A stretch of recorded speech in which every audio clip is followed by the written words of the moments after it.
कश्मीर में हुई गलतियां, दूसरी ओर पूर्वोत्तर में पैदा हुई समस्याएं और देश भर में जगह जगह पनपा नक्सलवाद, माओवादी आतंक, ये देश की संप्रभुता को सीधी चुनौतियां थी। लेकिन उस दौर की सरकारों ने सरदार साहब की नीतियों पर चलने की जगह रीढ़ विहीन रवैये को चुना। इसका परिणाम देश ने हिंसा और रक्तपात के रूप में झेला। साथियों, आज की युवा पीढ़ी में बहुत से लोगों को पता नहीं होगा, सरदार साहब चाहते थे जैसे उन्होंने बाकी रियासतों का विलय किया, वैसे ही पूरे कश्मीर का विलय हो। लेकिन नेहरू जी ने उनकी वो इच्छा पूरी नहीं होने दी। कश्मीर को अलग संविधान और अलग निशान से बांट दिया गया। साथियों, कश्मीर पर कांग्रेस ने जो गलती की थी, उसकी आग में देश दशकों तक जलता रहा। कांग्रेस की लचर नीतियों के कारण कश्मीर का एक हिस्सा पाकिस्तान के अवैध कब्जे में चला गया। पाकिस्तान ने आतंकवाद को हवा दी। State sponsored terrorism.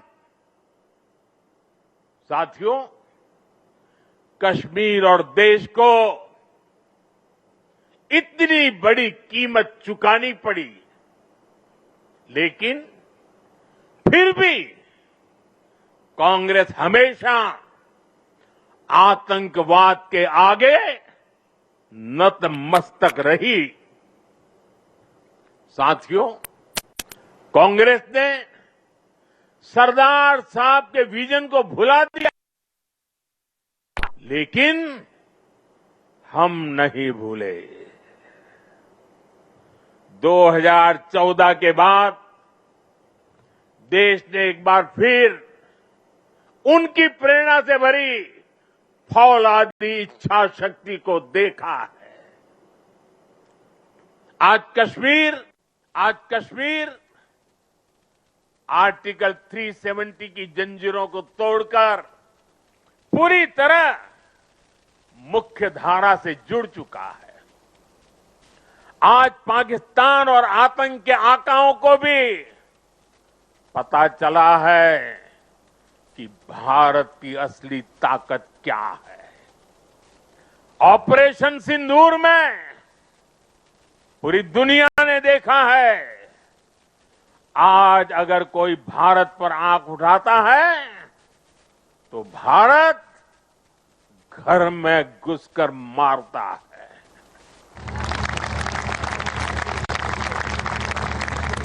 हर बार भारत का जवाब पहले से बड़ा होता है, पहले से ज्यादा निर्णायक होता है। ये भारत के दुश्मनों के लिए एक संदेश भी है। ये लौह पुरुष सरदार पटेल का भारत है। ये अपनी सुरक्षा और सम्मान से कभी भी समझौता नहीं करता है।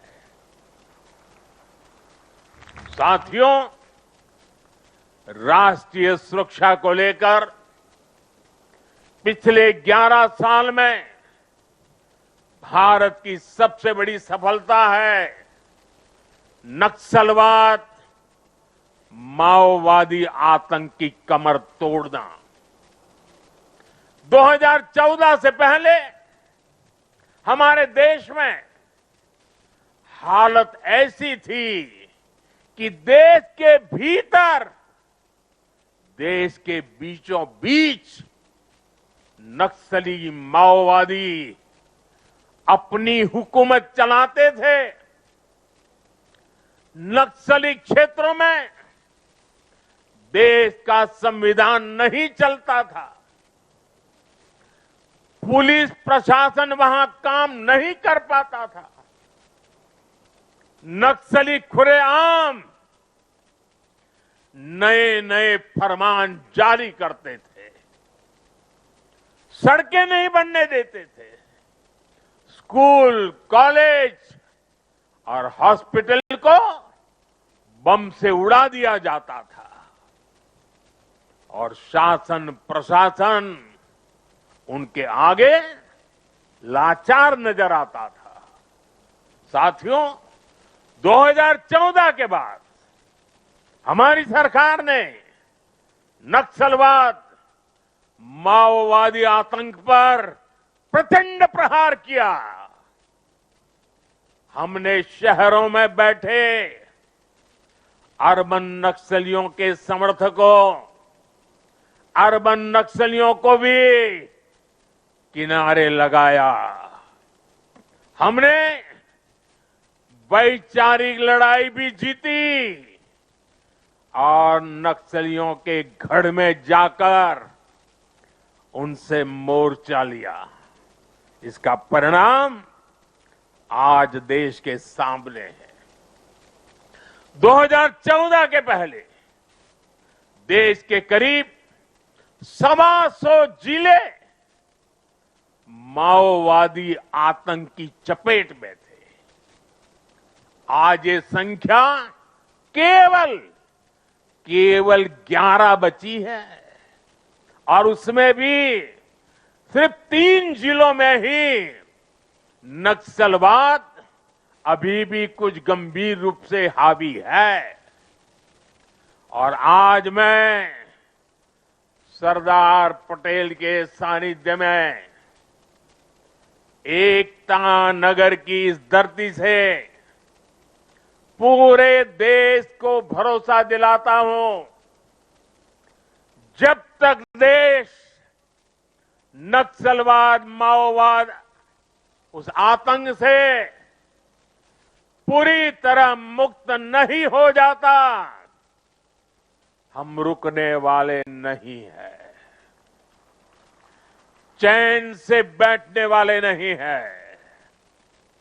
साथियों, आज देश की एकता और आंतरिक सुरक्षा को बहुत बड़ा खतरा घुसपैठियों से भी है।